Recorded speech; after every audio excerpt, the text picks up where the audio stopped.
How's it going, Blade Sirs? This is David at Blade Banter. We're going to work on bringing you specifications you can relate to so you can have an educated decision on your purchases. This is going to be a knife that's from a newer company, Kansept. So it's spelled differently. So that's going to be how this looks here. So that's going to be the name there, Kansept. So they're already making a pretty big splash for things as well. But these are the type of things that come with it. Cleaning cloth. Also it has this little kind of like canvas. And then leather strap, and then the knife comes in the bag. So it's a really nice setup for it. Yes, it's something that just transports your knife, but some things like that just make a little bit of difference when you're actually getting a knife in. So that's actually a really cool thing that they do as well. So we also have to the left here, Blade Banter. One letter difference, but Blade Banter and OCD for EDC.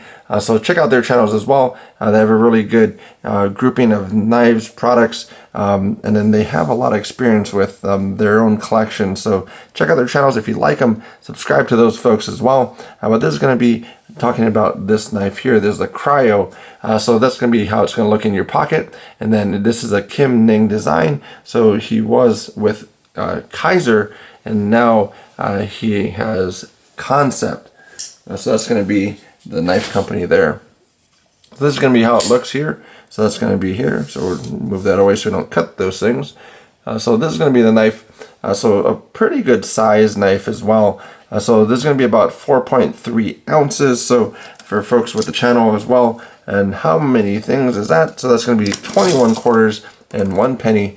So if you have that available to you, you can pick that up, count it out, and actually see what that's going to be for you, so you can get an idea as far as what that's going to be in your hand. Because you can get numbers all the time, but sometimes just getting something in your hand makes a load of difference for that.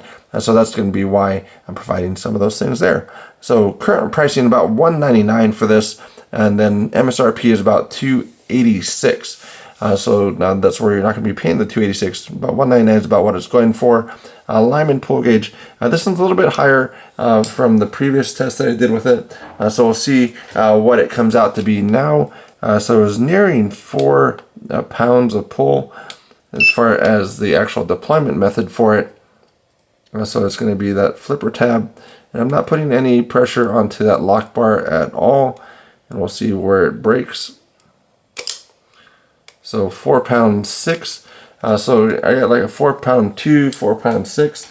So that's going to be roughly what you're going to get from that. So it's not as noticeable for it, but it's just a little bit higher. But you can still deploy it with the middle finger flick.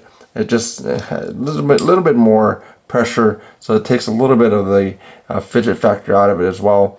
So the way you're going to deploy this is just going to be one level down. So it's just going to be a light switch. For it is with the pivot here and with the flipper tab here, you're not going to be able to do a push button, because push button is going to go basically in this direction, and you're basically pushing right into that pivot. So anytime your pivot is going to be in line with that flipper tab, or that flipper tab is above the pivot, you're not going to be push buttoning it. So that's going to be where it's going to be light switch, which is basically the downward position there. So light switch, you can do that, and then you can actually do the thumb, kinda. So it's a little bit awkward if you can get it in there, but it is possible. Fun, no. Feasible, yes. So middle finger, much easier for that, for the deployment for it. Pinch and roll. Also, inertia is not possible with it, at least from when I tried to do it. It just, with that detent, it's just not going to be happening with that. Traditional as well, so grab it with 2 hands, open it up. Scare less people that might be afraid of knives that way, but it's still a pretty large knife, so it might not matter either way for this. So the actual blade length, so that's where it's going to be coming in. So the 2 different lengths I got, so basically the length of the blade that goes to basically this end here is going to be about 3.57 inches, but coming down to basically the end of the handle here comes out to 3.78. So it depends on where you're going to be measuring it from as far as this blade here. A drop point blade for it, and then it's going to be a flat grind as well. So it's going to be a flat all the way through. So that's going to be how that looks. S35VN for the blade steel. for this one. So corrosion resistance is going to be pretty high, about 76th percentile, and then 57th percentile for edge retention for this knife. And then handle length wise, this is going to be coming in at 4.49 as far as this whole total handle. So that's going to be not too bad at all for the total length. But we'll see what this also looks like for behind the edge thickness. This one came in about 5 sheets of paper. This one does have a little bit of a detent ramp, which at least it feels like it does. It might not, but so that's going to be about 25 degrees. So onto the actual blade. So that's going to be the degree that it has. So from all the way up to disengagement, and then actually on to the blade for that detent ball. That's going to be the full travel of that. And then this one has a pretty thick blade stock, 3.91 millimeters for the blade stock on this, and then 2 ways of carry, so it works out for both sides of the community. So basically going to be reversible, so you can move it to the left side or right side. So basically the reason why that is so right hand side pocket is going to be against your seam of your pants here. Flip the clip over and it's going to be on this side. Seam of your pants is going to be where that blade's going to ride, just so you don't cut yourself in case that pops open. You don't want to do that. It's going to ruin your day, so don't do that. Pocket clip side is going to be 1 pound, 13.2 out of the pocket, still within range, so about 1 to 2 pounds, which is really good for this one here. So I found that this one is a little bit slick. It is a full titanium. It has a lot of milling inside of it, which brings it down to that weight that it has, 4.3 ounces, which is not bad at all. It does have a pretty heavy stone wash on the knife, so it has the black, and then they do a stone wash on top of that, and then these parts are anodized for the titanium pieces. So overall, it's a pretty handsome knife.